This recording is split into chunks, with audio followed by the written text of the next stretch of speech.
You've seen the images and pictures of the terrible earthquake in Japan.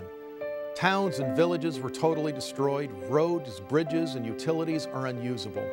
Family and friends have been lost, swept away by the tsunami. Thousands have perished. Kyodo News reports that over 80,000 people are missing. Feed the Hungry is moving forward to provide emergency relief supplies to local churches reaching the survivors. We need your help in responding to this devastating crisis. Today, your gift of 20 or 30 pounds will put life-saving supplies into the hands of churches who have cried out for help as they attempt to reach the towns along the coast.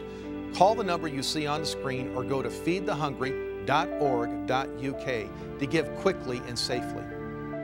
Please, do what you can today to help those who have lost everything.